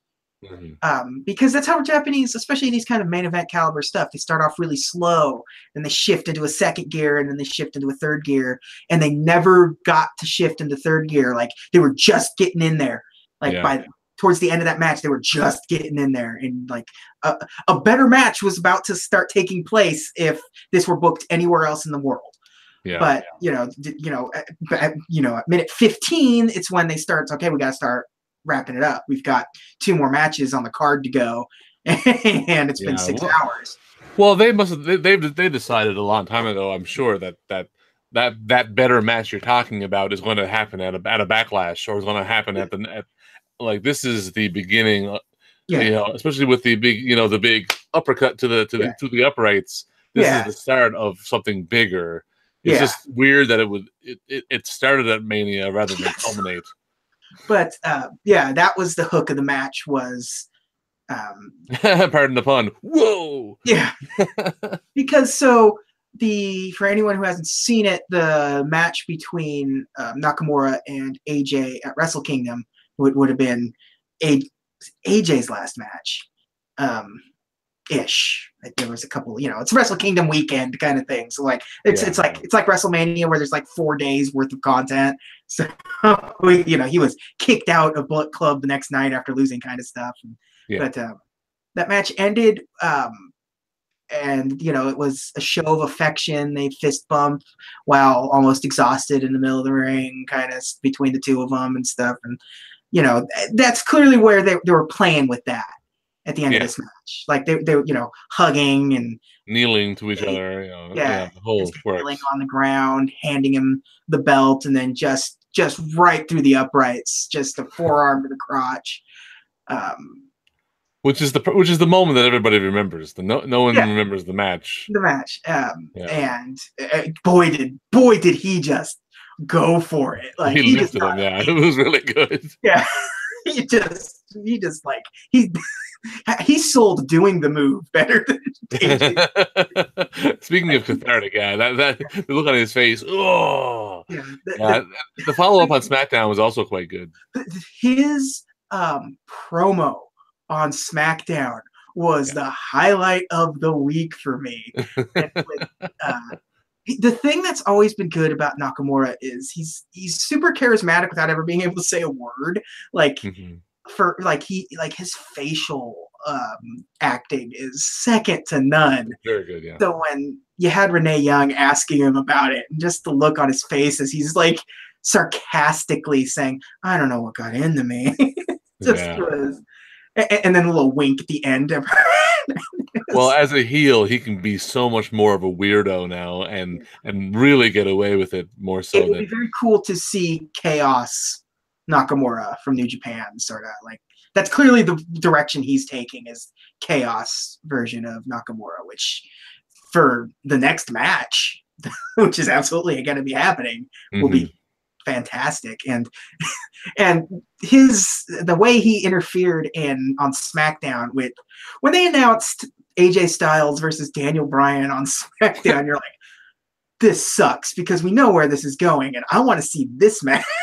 Like, I actually want to see this match, but well, to me it's two things. It means that it was Nakamura's going to ruin it, of course, but it also means that one of those two guys is going to Raw because let's get this out of the way before someone's out of here. So whether it's Daniel Bryan or whether it's AJ, who knows? But it's one of them is gone. But Nakamura just if you thought he sold throwing that forearm to a crotch on WrestleMania, boy, howdy did he say, I'm going to double down on SmackDown. And just like he slid into it. I'm super into it. It's because he's always been about charisma. So doing that as charismatically as possible really character. It's not like I'm very much into it too. Yeah, it's not like when the Undertaker was doing it, where the Undertaker just for whatever reason kept punching Brock Lesnar in the day. That was his storyline for a little bit. Like it was like that was his finish. Yeah. But that match back to WrestleMania. The match is fine. It was perfectly acceptable. Perfectly acceptable wrestling. Not memorable. Not even the best match on the card. I mean, the best fight of the night was still Charlotte versus Asuka, surprisingly enough. But definitely, I'm glad it happened. Still, like AJ Styles versus Shinsuke Nakamura for the WWE Championship at WrestleMania. Like, that's crazy. I'm glad it happened. and it's there, and it will always be there, even if it wasn't that. Even if it wasn't a New Japan Pro Wrestling match, it was still. It was great for a WWE wrestling match, I should guess. Next up, you have Braun Strowman and his mystery partner versus Cesaro and Sheamus for the tag team champions. And his mystery partner was a 10-year-old boy from the audience, who in reality is the son of one of the referees, Jeff Cohn, the one that sold when the ring imploded. Yeah, and he sold the bump, flying up into the air, kind of stuff. Referee's son. So, I mean, there's nothing to talk about with that. It was a cute little novelty match. Yeah. Well, it was the segment of the show that they used to try to fire up the audience with, the Rock appearance with the flamethrower, or a performance, or just something out of the ordinary, just to get the crowd woken up a bit. Yeah. Which I don't. Where at this point, 6.5 hours in, it was a little bit too little too late. I think it would have worked earlier on the card a little bit better. But I will say one thing. It was obviously the most memorable moment of the entire show, just having a 10-year-old boy doing, because you heard nothing about. Yeah, that was all you heard about for a couple of days, was just how silly that one. But nobody, it's like, it's going to be a footnote in wrestling history kind of thing. Yeah. Well, let me put it this way. Like, my son, I showed it to Peter the following night, and just out of curiosity, because on my various Facebook wrestling chat groups, it was a topic of conversation, and the smarkiest of the smart dudes really didn't like it at all. And then I thought about it, and I was like, well, this stuff is not really for me, a smart fan. So I got my son, and I said, I want to watch it. I want to show you one match from WrestleMania, and just to see what you think. Didn't tell him what was going to happen. All I said was, this big guy here with a beard, he doesn't have a partner, even though he wants to fight for the championship. So he has to find himself a partner, and we're going to find out who it is right now. Okay? And he went, okay. And my son is 8, for those of you who don't know. So he watched it, and he went into the audience, and he goes, he literally sat up. He picked the kid, and he brought him, and he went down, and he was on the apron, and he listened to him tell him about, you wait here, and we'll do the thing and whatever. And immediately Peter said, "Boy, I wish I was that kid. I wish I could have been there to get picked." He was bought in, and he didn't. And then he told me all the things he would have done to Cesaro had he been tagged in. These kinds of things. Yeah, and I'm like, yeah. So my son is definitely who this was for. Absolutely. But again, 6.5 hours in, my son would not be conscious. No. You know what I mean? This should have been show opener. Yeah. It's not the second match, third match, down that early, right? Yeah. But having this be the second to last thing you see for the night is just bad booking. Yeah. I think that the whole thing was adorable. It was that carny wrestling through and through. It's sure. It's exactly what WWE has always sort of been about. That sort of just suspension of disbelief, larger than life, but also selling these, the sort of silliness of the whole idea of wrestling is being sold big time here. And it works. By itself, it works. If this was on Monday Night Raw, it would have been probably one of the highlights of the night, kind of. Sure. Thing. Or again, if this were a normal human being pay-per-view that is 3 hours long, is another thing. If this were this one of the last few things you saw, Backlash or something, you would have been but hours, hour 6.5 of WrestleMania is absolutely absurd. Because it's not even it's not even it was a celebrity kid. It's not like this was Braun Strowman picked up, if this were the 80s or 90s, he pulls Macaulay Culkin out of the audience and wins the tag belts with him or something, or some child actor, just a kid, just a random kid that it's not going to get any ESPN play. It's not going to get, you're going to get some SEO off of it on Twitter because of how silly it is, but it's not co-main event. No, but I get it. I mean, the other side of the coin is it's another way that they have softened the image a little of Braun Strowman to make him more appealing to kids and soccer moms, and he's so he's that little kid, like that's like Mania is going to run wild pretty soon, and if Roman doesn't win that belt in Saudi Arabia, I think Braun's going to beat him for the title.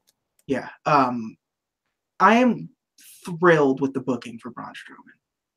I did not, because I remember when they introduced him and it was like, Vince is really high on this guy, and you're like, oh god, just another. Yeah. But the slow build for Braun Strowman has been brilliant, and they're playing into his strengths, pun intended, very well. Kind of having him border on the. I was gonna say border on the edge of silliness, but it's really silly. All of it has been, but sure. He flipped an ambulance. It's silly. Yeah, but exactly in the right kind of wrestling way, not the doink the clown, evil clown kind of wrestling way or any of that stuff, but or even the weird Undertaker that can summon lightning kind of silliness or whatever. This is a guy you need to be afraid of, and he's gotten softer, but not really at the same time. He's just pandering more. Yeah. It's softer, but not at the expense of knowing what he's capable of as a tough guy. Yeah, it's absurdly silly to pull out a grappling hook and tear down the stage to try and crush your opponents. Yeah. But he's such a big, but it still makes him look like this guy's a strong, tough, scary man.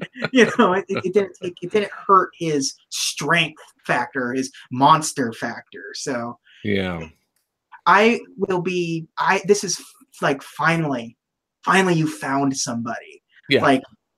And and you can tell he's all in on it. He's and he gets it, and he gets it too. And he gets it, and he understands it, he feels it. You can tell that he's feels this character at this point, and he him softening up, he's bought into it, and it's working, and it's working really well. What's interesting is that it has worked without him having officially turned face. They always say that heels can get away with more absurd and silly stuff, more so than baby faces. Baby faces have to be kind of straight and not do anything wrong. Braun's doing all the, he was a monster heel, and then just doing more silly stuff that kind of makes you go, yeah, that's so crazy, it's cool. And they're not being booked too differently than Steve Austin was back in his day. Yeah. And it's just it's like an alternate reality version. What if Steve Austin was a 6'5", giant of a man? How would he have traumatized Vince McMahon if he could pull out a grappling hook and destroy it? It's all the same kind of stuff. It's not too far removed from pouring it's not that far, no. Yeah, pouring cement into a Corvette. He's on the verge of being a superstar in this company, and I'm for it. I think it's working. He's there, man. You know. Yeah. But that was a 4-minute match that Meltzer gave 1 star, which it's a 1. It wasn't a good. There was no wrestling in the match. There was it was all storytelling, and the story wasn't even really anything other than he just. Now, on the flip side of that, too bad for the Bar. Losing the titles to one guy and a kid. It's too bad for the division in general, because it was just on Raw anyway. Yeah, it's Braun Strowman's better than every tag team in this company in Monday Night Raw. So. Well, did you see the line of the competition in that battle royal that he won? It wasn't too hefty in terms of where people's placement in the ranks are. It's sad because there's decent tag teams, but because they have to have them split up, you don't get anything out of it. Both divisions have a couple of good tag teams in them, but you can only do so much when you only have 4 tag teams damn near per show. But now they had to. due to prior engagements on the part of Nicholas, they had to forfeit their championships. So,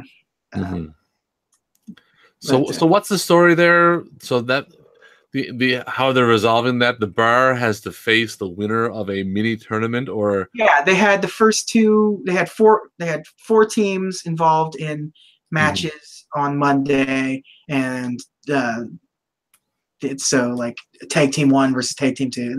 So on Monday you're gonna find out who's the number 1. And this week it's Matt and Bray against the Revival, right? Correct. Yeah. So I don't think the Revival have much of a shot, but no.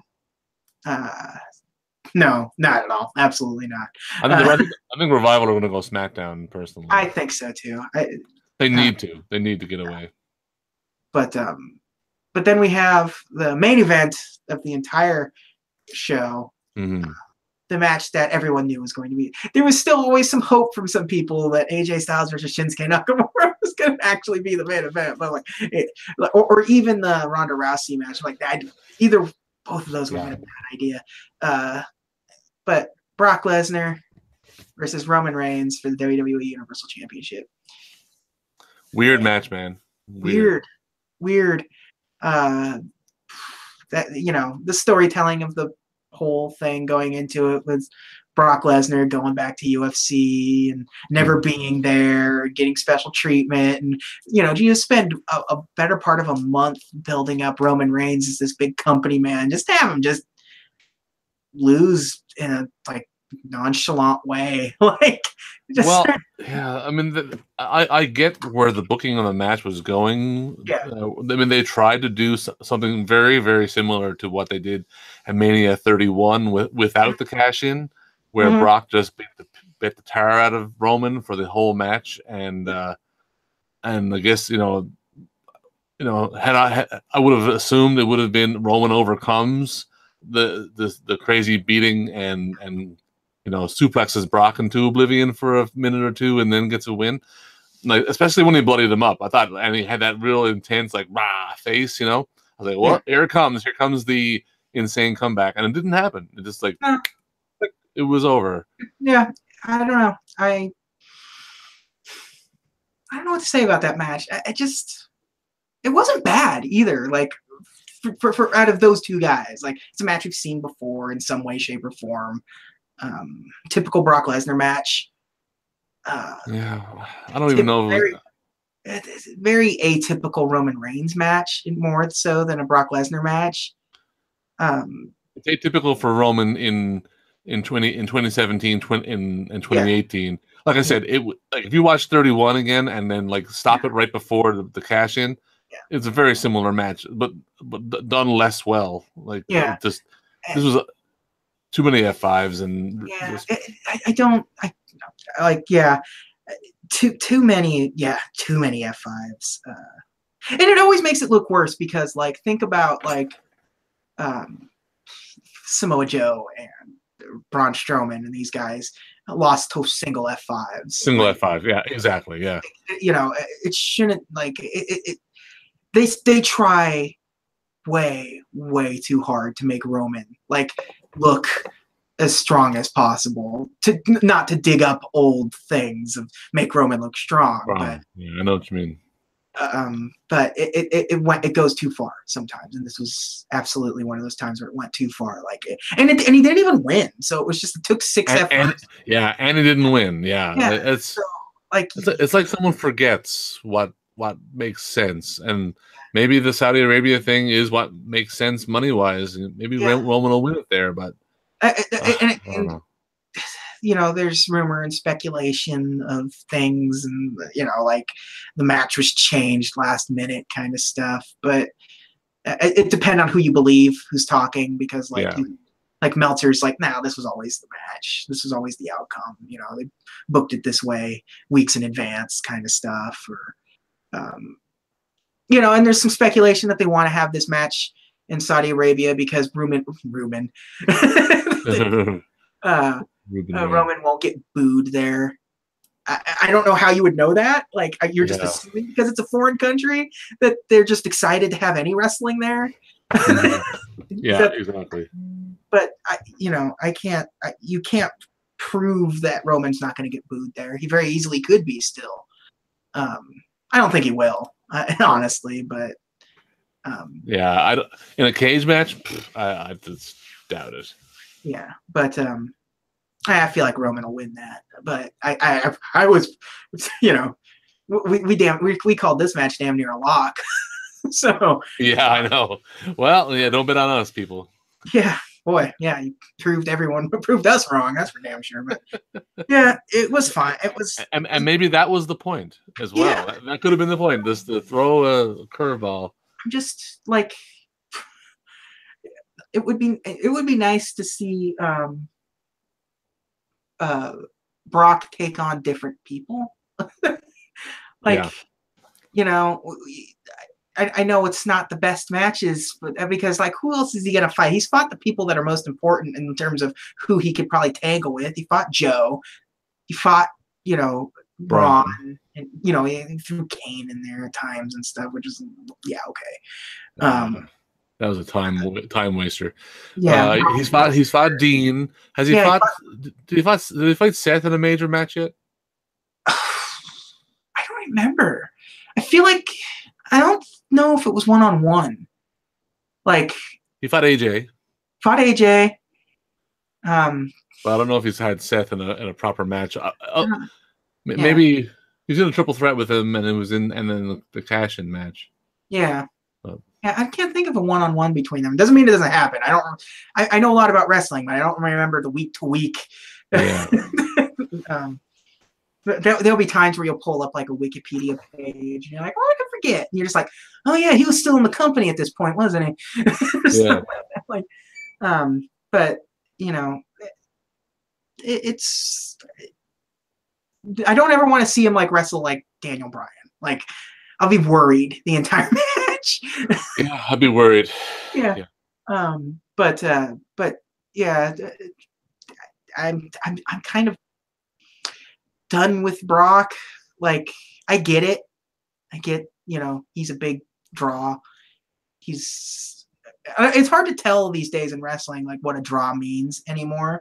Mm-hmm. Because you look at the lists of like, you know, merchandise sellers and you never see Brock's shirts particularly high on the list or whatever, but I think for a while when he was doing the Suplex City Towns, yeah, it was doing okay for a little while there. Yeah, but like, I don't know. I'll be interested to see like how much longer he's like, you know, the whole deal was Brock Lesnar signs a new WWE deal. Well, what does that mean? Yeah. Like, because I think there was always a rumor of WWE has an option for an extension to SummerSlam. So is that what re-signing means? That they agreed upon an extension through SummerSlam, or really re-sign a deal, or is there even a deal in place? I mean, it could be wrestling on a handshake at this point, for all we know, and which has not been unheard of thing in WWE in particular. But I just think I think Braun at this point should be the guy. Who gets courted. I'm sick and tired of them not pulling the trigger on Roman Reigns.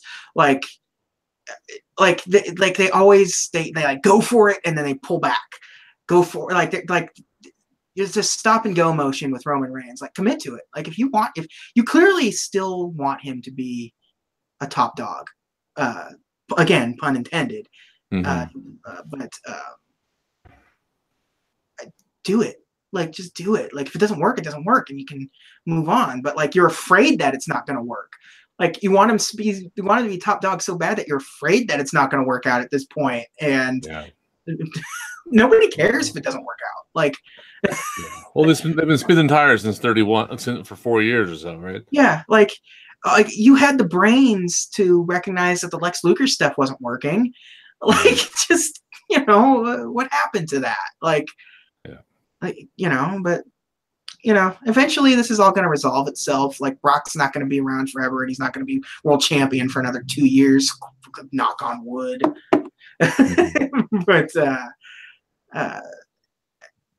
I feel like they don't even know what the Universal Championship picture looks like anymore. Like, you know. And I think things will fall together after tomorrow and after that, after Backlash. they haven't said this, but I'm making sort of an assumption that whatever shakeup happens, it won't be in effect until after Backlash. Like Backlash will be the last place to clue up feuds and get everybody or to move shuffle everybody around. Like when they did the draft the first time. Like, you remember where people were like, well, we've already got matches for this pay-per-view signed, and we've done the draft, so you know, this is your shot, because they've already got Joe versus Reigns, because Samoa Joe returned the next night on Raw. Yeah. And so they've already booked for Backlash Samoa Joe versus Roman Reigns. Like, you know, just so you're telling me that they're locked in place at that point is what you feel like they're trying to tell you. But yep, and they put out a survey. Who do you want to be Brock's winner opponent if he beats Roman? Yeah, well, there's a chance, right? Yeah. But yeah, let's just talk a little bit about the follow-up to next couple of nights, the Raw and SmackDowns, because he had a couple of minor to big things happen. Monday Night Raw had more stuff going on than SmackDown for the most part, but SmackDown still had some interesting things. The night after Raw or WrestleMania are always they always that's where they call up NXT people. Yeah, pretty high energy. Yeah, you have, because it's not like local town crowd still like Mania, so the crowd's rowdier and usually not that great. I mean, it's a rowdier crowd. That doesn't necessarily mean it's a good crowd. But yeah, okay, so you had the return of Bobby Lashley to the WWE. That was a big one for them, I guess. I mean, I was never a Bobby Lashley fan. He did all right in Impact, but you had to have watched Impact to have got to have enjoyed any of that. Who else got called up? I'm trying to remember. The Iconic Duo, right? Mm-hmm. I can't remember now. Is there another call up? See, there was Ember and yeah. Ember, AOP, the Iconic Duo. Bobby Lashley came back. Jeff Hardy came back. Jeff Hardy came back. Yeah, that's right. They put that. And no Sanity, which I thought would be a Sanity show. Yeah, I genuinely thought you would see Sanity pop up in that whole situation. Yeah. But no, yeah, Joe returned from injury. And Joe, yeah. Yeah. I'm looking at stuff now. Yeah, I thought Cien was going to come up, but he didn't show up yet. Yeah. The shakeup might affect NXT as well. Who knows? But yeah, there's still a couple of folks that will show up. Like, yeah. But yeah, so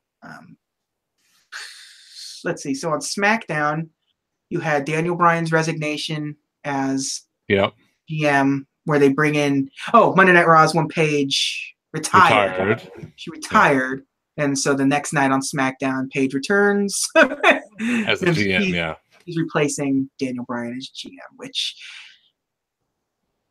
yeah, I don't like listening to Paige talk. So, and that's all this role is. So, yeah, not super into that. You had Daniel Bryan versus AJ Styles in the main event on SmackDown with Shinsuke Nakamura just swinging for the fences on their junk.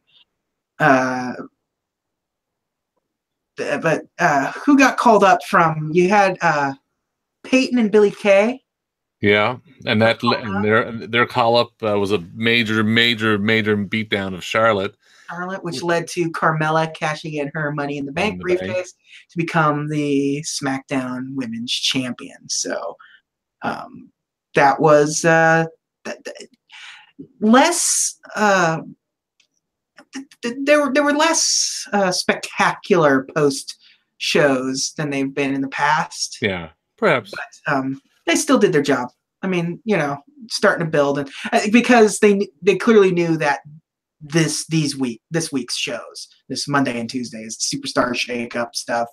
Yeah. So a draft without calling it a draft, because I like that they could just have it be however they want. Like it's not a draft, so nobody's picking anyone. It's just like lethal lottery or something. This is dealing the cards out and putting them where they should be. Like I guess I guess how they shuffle this up will also might be an indicator of like the Fox deal coming up, and then with a Raw will go back to 2 hours, and they kind of distribute the talent a little bit better than they did in the last shakeup. Hopefully, that's the only thing I'm really interested about with the Fox deal is that it will absolutely shrink Raw back down to 2 hours, which it desperately needs. SmackDown is a much more fulfilling show because it doesn't have to pad as much. It sucks for some guys. Like, it'll suck because it's going to take time away, and that's less people that can potentially get on the card, but it's not like it really plays out too well now anyways. Like, when's the last time you actually saw Zack Ryder on a SmackDown or whatever? Like, it doesn't, like, so yeah, it'll suck in theory, but never in practice, because they still waste a lot of time doing not wrestling. So it just gives them less time to do not wrestling. Boy, we've been talking for a while. We never even touched on NXT. Whew, yeah. Well, I mean, the Coles Notes version is that it was probably the best show they've put on in a couple of years. Absolutely. That show was the opener and the closer was absolutely the best wrestling WWE's had in I can't tell you how long. It's been at least several years since there's been matches that I've been that consumed in. Like, that ladder match was phenomenal. Yeah, it was crazy. Absolutely one of the best ladder matches I have ever seen. Probably the best ladder. Like, you don't want to say the best ladder match in WWE because you still have to compete against some classics. Sure, yeah. Like, I think that's like, nothing's gonna like the importance of Shawn Michaels and Razor Ramon in a ladder match or whatever, but like, absolutely, TLC and all that kind of stuff. It's all like. Even though some of those TLCs are just because of the star talent that are in there and a couple of spots, like this ladder match was like, it was a spot fest, but in the right sense. Like, everything seemed like it had purpose behind it too. It's not like just like, okay, we're just gonna flip off this ladder because it's here. Why not? It was and you had like. So it was Adam Cole, EC3, Killian Dane, Lars Sullivan, Ricochet, and Velveteen Dream. So you had 2 debuts in that match. Ricochet coming out immediately as a star, like. It was great that, I mean, you could have picked anybody to win that match too. It also helps add to the intrigue of it because, like any of them would have been credible champions to be the mid-card champion. And that is NXT's effectively their intercontinental U.S. title. So it's almost quite literally the U.S. title. It just happens to include Canada, because it's North American. So and Mexico. It's Mexico. Canada's North America. Central America. No, I think Mexico is North America. Well, So I guess it is on the belt, right? So. Let me, Mexico, North America. There you go. But yeah, fantastic match. Yeah, Canada, Mexico, and the U.S. And it's I watched that match twice. That was one of the few matches that I went back to after WrestleMania was said and done, just be able to sort of segment off things that like the Daniel Bryan match, or this ladder match was just. Absolutely one of the top 3 matches of the weekend, or out of WWE.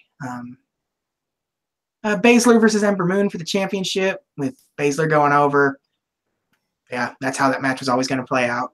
Yeah, and it played out well. I thought. I mean, it was a kind of foregone conclusion that it would be Shayna going over, but I was happy with it. She won in good fashion, and I still can't get over how much Shayna has improved in a very short time, extremely short time. Yeah, so that's good. And then Ember Moon got called up virtually immediately after that. Ember had a good debut as well. Like, that was it was short, but it was like She hit that. She hit the Eclipse and looked right into the camera when she got the pin. Like, yeah, like that's.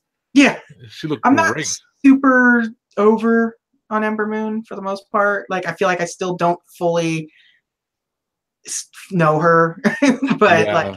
I think some of that has to do, in terms of my opinion of her. I think she's very, very good. I think she suffers from being in the end of the Asuka run, trying to beat her and can't, and now she's here at her end at the beginning of the Shayna, who's going to be another dominant female, right? So she doesn't get to look very strong against the two people she's feuded had the most interesting feuds with. Yeah, well, theoretically, now that the winning streak is over and she's on the main roster, we're gonna get Asuka. Oh, it's gloves are off now. I mean, whatever. Yeah. So I'll be interested to see that feud get rekindled because that was a good feud. The Asuka Ember Moon feud was really good. So they had good matches, really good matches. Yeah. So I'll be glad to see that be reignited, and I hope I'd like to see that early on. I'd like to see that, like, because we never really got resolution out of that whole situation. No, we did not. He was gone by the time, it was smack dab in the middle of that feud. Asuka is gone. So, we didn't say that Adam Cole won the North American Championship. Oh yeah. Who was a great choice? Because I want to point out when we were making our bets, we're like, it depends if Adam Cole wins, then. The tag team thing, He's not going to win the tag team belts, but boy, howdy, were we wrong. Yeah. Remember, people, don't bet on us. Yeah. Again, WWE proved us wrong. So yeah, the undisputed. Authors of Pain made their debut on Raw as well. Forgot. Yeah, and they gave Mr. Ellering the boot. Yeah, poor Paul. The Undisputed Era of Adam Cole and Kyle O'Reilly beat the Authors of Pain and Pete Dunne and Roderick Strong for the tag team championships and the Dusty Rhodes Trophy. So the tournament they weren't even in, and they are the champions of it. That's pretty good for a heel group. I found this match was fine. It's a good match. I don't think the turn is the story here. In much the way that the AJ knock match was. The turn is what's going to be the big thing you remember, which was pulled off eloquently. Like I was, when it happened, I was very excited. I was very, very happy, and how much I was suckered into this whole thing. I figured it was all to turn on him, whatever, and I was very happy to be completely surprised by it. Yeah, that really it worked. It worked really well. The storytelling of that whole situation was absolutely done perfectly. Undisputed Era is going to be just crazy in NXT for a little spell. None of those guys will be called up anytime soon. Like, they're going to be the core of the. They have to be. NXT is always in this holding pattern. Just as you didn't have a lot of time to be able to, early NXT, Sami Zayn and Kevin Owens felt like they were there for a while, even though they really weren't. But even Bobby Roode was not in NXT for very long at all. He was not, no. And I don't think that was ever the intention, because it's Bobby Roode. I mean, it's not like it's not like he needs to be groomed particularly a lot to be more now. Style. He was already sort of a sports entertainer more than he was a wrestler in Impact. So NXT needed Bobby Roode more than Bobby Roode needed NXT, because he came in right at the that spot where NXT was a little depleted, and and they needed a new face there. Yeah. So next up you have Almas versus Black for the NXT Championship. Very happy with that match too. Yeah, that was a very good match as well. Everything was really good. There was only the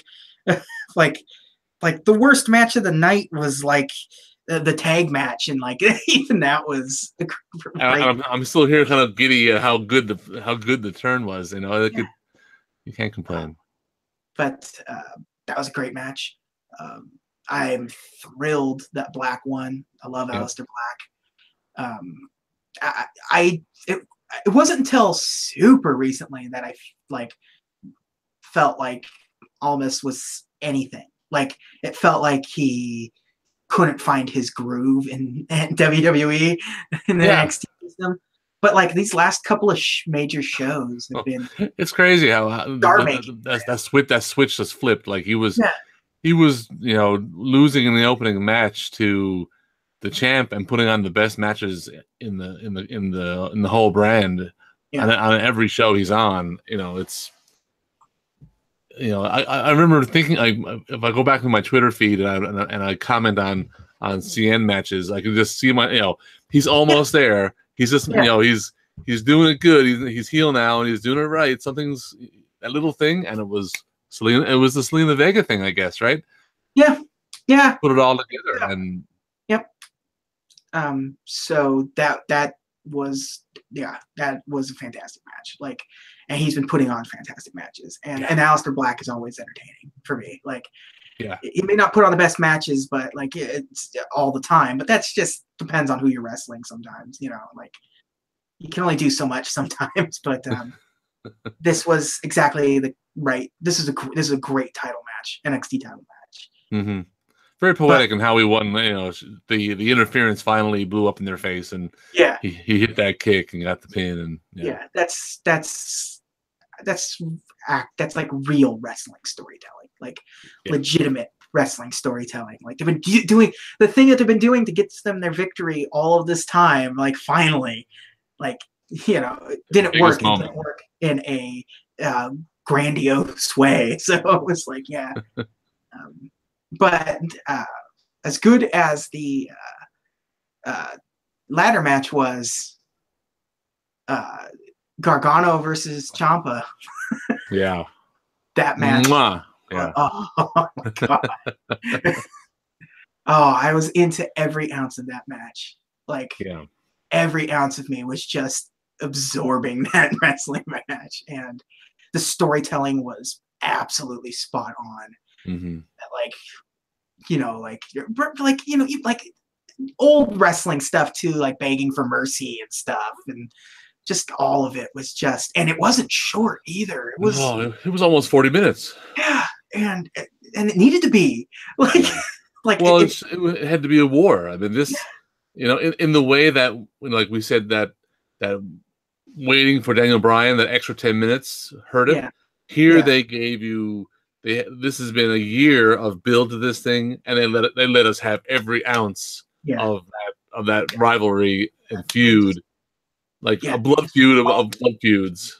They just went to war, and that match of the weekend for me. Like that was WWE. Maybe even there was like other wrestling stuff going on, like Omega versus Cody and stuff and things like that, but like that match still is the one that stuck with me the most. Like I mean even Cody Omega for whatever reason didn't have the gravitas that this one had.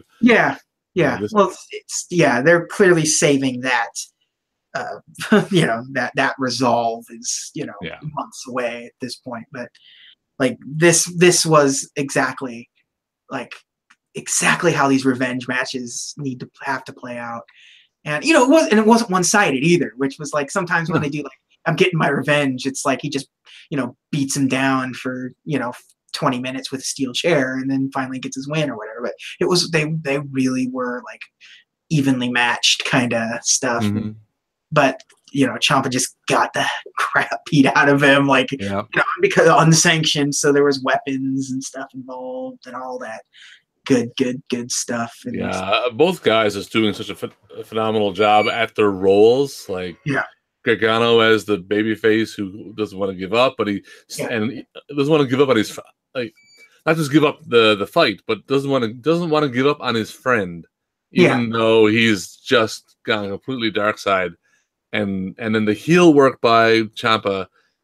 Every little thing in his personality on Twitter, on YouTube, it's all like, forget it. I don't want any part of you people because I'm a bad guy. And it's just great. It's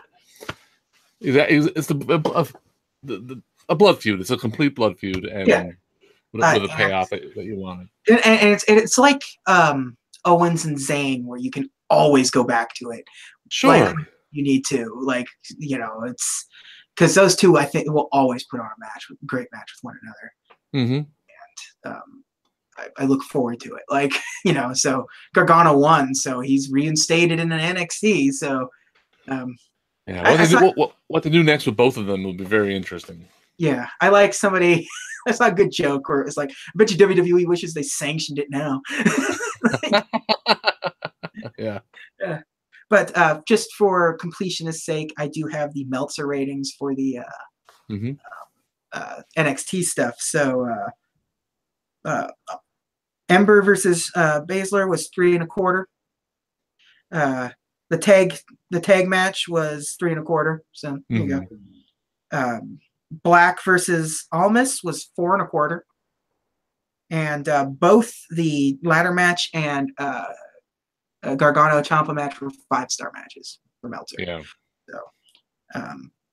So you know, yeah, that it's that was, if you only watched one WrestleMania weekend fan, that would have been the one to watch. Like, yeah, yeah, these takeovers, like, especially these ones before, like these kinds of shows, like these, like the WrestleMania ones, always just go for it. You know, they always have them before the big ones, the big pay-per-views, but like the ones before WrestleMania always just kind of, they try to make it their WrestleMania every year too, and they nail it every time. Like, they know exactly booking wise how everything shuffles out. And the one before SummerSlam was always a very big deal as well. Yeah. But everything, like all the storytelling, like was like it played out exactly, like it wrapped up storylines perfectly. It moved certain storylines forward. Like, you know, the Ciampa Gargano feud is still going to go on, but it wrapped up that storyline. Like, that story's done, and now you're going into Act 2 or Act 3 or wherever the hell we are at this point. Like, the turn would have been the end of Act 1, and then this whole got him fired was been and reinstated would have been Act 2. But you got the women's championship thing has wrapped up since Ember Moon's gone, and after she lost her title, and and then the Undisputed Era stuff keeps rolling forward. So it keeps getting. Well, that's the thing about NXT. Like I said earlier, NXT has every possible advantage with regards to booking and planning matches and executing them on a big show format, because they don't have TV to worry about. Like, they'll do 4 weeks of tapings, and that's 4 weeks where they're training and practicing and rehearsing and promo class, and they've got Triple H, Shawn Michaels, Regal, like all those guys are just whittling down every match to the best possible outcomes and deals they can have, right? Yeah. Like, didn't they read that, like, Shawn Michaels was one of the producers or whatever, like the segment producer or whatever for that ladder match? Like, I wouldn't doubt it at all. Yeah. Apparently. Okay. So Shawn Michaels and Michael Hayes produced that ladder match. And that's the exact person you want producing a ladder match. Like, go to somebody who knows what a big feel ladder match is supposed to be. Like, it's, you have that resource. They have all these, like, resources at their disposal, and they just kind of don't, like, NXT actually uses them, whereas WWE just, the main roster proper just doesn't really use the resources they have to their fullest. So you just end up getting some, sometimes it's just bad booking. Sometimes it's just like, oh, you just don't get it, So. Well, a lot of it comes down to how well can you use those resources, given how much TV time they have to fill and live events. And I mean, you can plan matches over time, sure, but it's not like when you only have like 3 matches on a 3-hour show. How good is having Shawn Michaels being a segment producer in that situation? I mean, you consider the travel that the guys on the main rosters do alone. I mean, whereas when they're finished a takeover, they all go back to they all go back to Orlando, Yeah. and they hang out there in rooms like around whiteboards and tape, and they figure things out, and they find callbacks to other things to do. It's just every possible chance to have a good booking is there. Yeah, absolutely. So, and it works out for us, but for them, and like it almost every time there's a takeover, it overshadows the following pay-per-view on the next night. Every time. Yeah. And WWE never uses that momentum to their advantage. Yeah.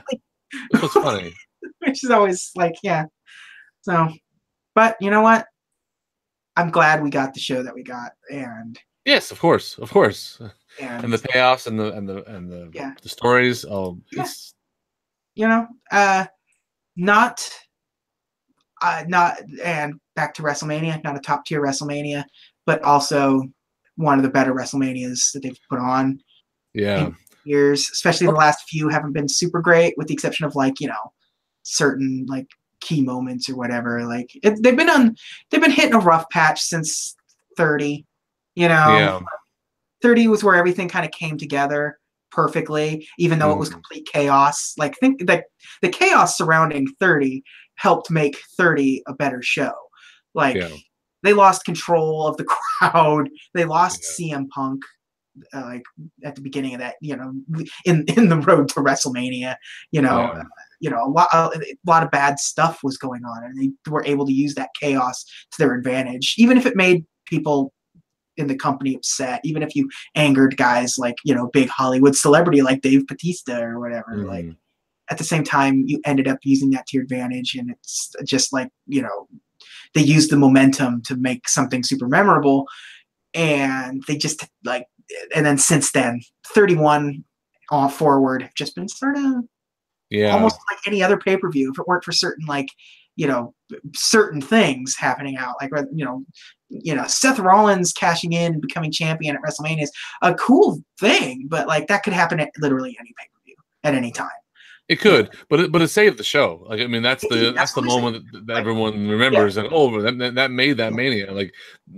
WWE has an amazing ability to do a sudden course correction that works out of the blue sometimes, and but I think they lean on that a little too much sometimes. Yeah, they sometimes almost expect themselves to just at the last minute, we're just going to turn right as opposed to turn left that we were planning, and they depend on their ability to do that whenever they want to, because it's professional wrestling, and you can.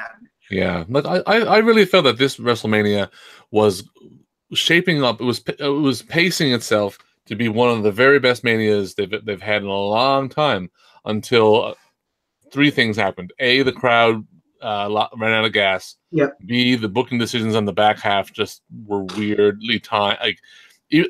There are decisions that I get, but they didn't work. Yeah. And as well as they wanted to in the live show, and it kind of fizzled. And the main event for me really fizzled out at the end. Okay. Well, what was when you come out of the WrestleMania after 7.5 hours and you say to yourself, what was the point of that? Yeah. I think you got to reevaluate what you're doing there in terms of the crescendo, the climax of what's supposed to be there. If you didn't know any better, that match feels like it was designed to just absolutely bury Roman Reigns. Mm-hmm. Because it would have felt like an 80s match where the person just keeps kicking out and kicking out and kicking out, and they can't put him on until Andre the Giant decides the match is over, and then it's over. It played to every single one of Roman Reigns' strengths, and he still didn't win.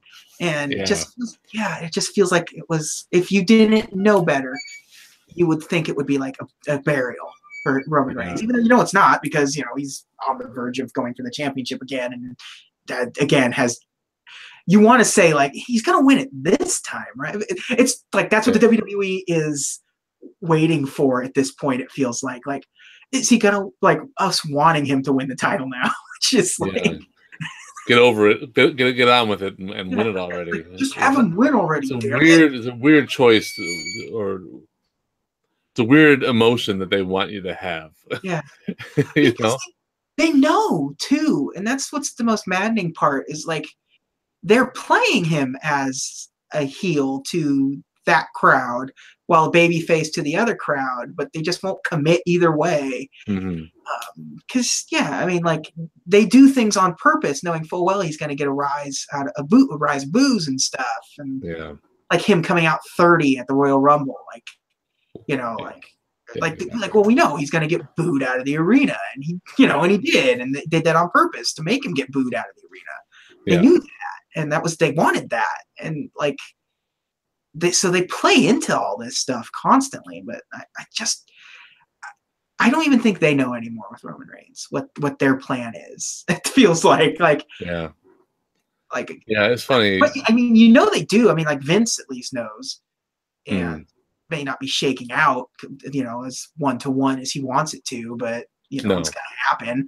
It's any day now. It's going to happen. We've been saying that for 4 years, but it's not like he hasn't had title reigns. They haven't been particularly long, I think.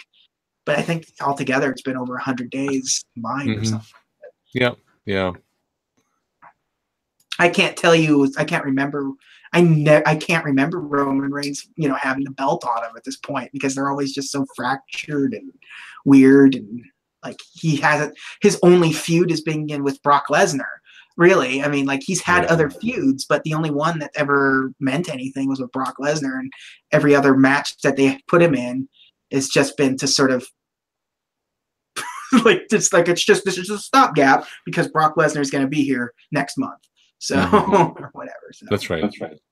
Yeah. But I think that's all we can talk about.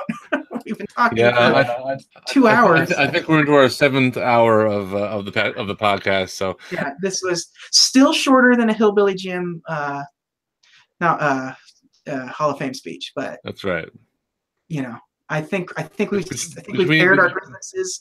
We've praised what needed to be praised. We poo-pooed on what needed to be poo-pooed on. Go watch Takeover if you haven't. Yeah. Dally, if you have not, Dally, make sure you watch it.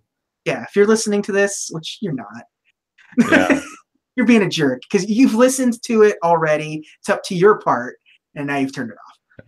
You signed out, and you're gone.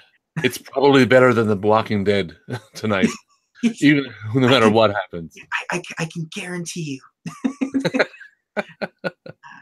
And I don't hate that. I don't necessarily hate The Walking Dead. But Me neither. I like The Walking Dead. Yeah, but I can guarantee you that this will be more entertaining for you. Trust me. But we're gonna get in the groove again. I feel like we got 2 shows in a row. I think. I don't know. Try again. We'll try next weekend. Yeah. Sound like. I don't have to work, so I can actually. I had to work this weekend, but. Well, we got to shake up. We got to shake up to talk about. So that's a pretty big deal. Yeah, that's. I mean, we're technically still in the middle of WrestleMania in its own little way. So we will absolutely be back very shortly to talk about any superstars shakeups, more call-ups. There's going to be more call-ups. There's going to be more wrestlers to talk about. So more bodies. More bodies. More tag teams, I'm assuming at this point. Just ramshackle tag team division that they've got going on. They're going to grab up a couple of NXT guys, make them a tag team, and call it a day. But we will talk about that the next time you hear our lovely voices. But until then, John, would you like to say anything? Get some Twitter stuff out there, whatever you want. Yeah. My Twitter feed is @JohnKehoe, JONKEHOE. I'm fairly active on there, and I like chatting wrestling, as many of my friends will attest to. So hit me up. Yeah. And I'm at _double_J on Twitter. Surprisingly enough, I never get an ounce of people thinking I'm Jeff Jarrett on there. So that's good for me. Although I would have fun. This isn't like that guy, that John Jones, that every time the MMA guy gets in trouble, the guy with the actual John Jones Twitter account has to put out his fires. So yeah, I thought for sure I'd get at least one or two during the Hall of Fame weekend of just like, man, I'm not Jeff Jarrett, or pretend I'm Jeff Jarrett. I would just play along with it. But yeah, you can follow me there on Twitter. Hey, can I relay some late breaking news here? Oh, absolutely. Nikki Bella and John Cena have broken up. Wow. Yeah. Ruined last year's WrestleMania. This is all over Twitter right now as I've just logged on to see what's going on. And yeah, well, there you go. I can't believe a wrestling relationship didn't work out. Didn't work out. Can't believe it. Well, we'll definitely have to talk about this next week. I'm sure there's going to be plenty of details to go. Juicy details. Whatever. Team will definitely have some stuff for us, I'm sure. But until then, this podcast lives on sidequesting.com. Check them out. They just got a bunch of PAX East stuff going up on there. So if you're in the video games, a lot of great stuff on there. Hopefully, being on side questing, you can maybe you like wrestling too, and that's where a lot of people will find the podcast by accident, is they're looking at whatever the indie mega booth was talking about this year, and they're like, oh, wrestling podcast, great. So yeah, go to side questing if you somehow stumbled upon this podcast without going to side questing.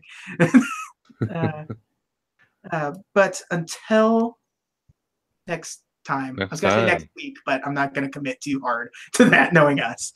But it will definitely be very, very soon. There'll be far less gaps, I feel like, these days. For sure. So, until then, goodbye. Cheers.